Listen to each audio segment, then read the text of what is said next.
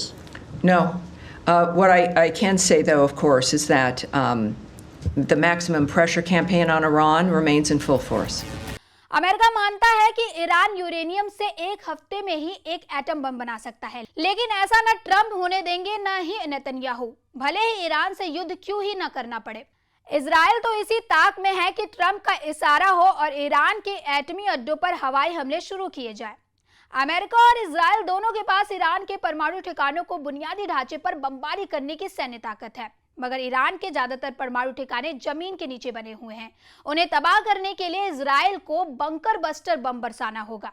ऐसे बमों को इजराइल बिना अमेरिकी मदद के इस्तेमाल नहीं कर सकता।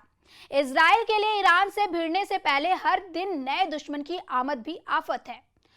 अब तक इजराइल ने जब चाहा सीरिया में घुसकर दुश्मनों के ठिकाने तबाह किए, लेकिन सीरिया से हुए पलटवार से साफ हो चुका है कि नेतन्याहू को एक नए फ्रंट पर जबरदस्त टक्कर मिलने वाली है।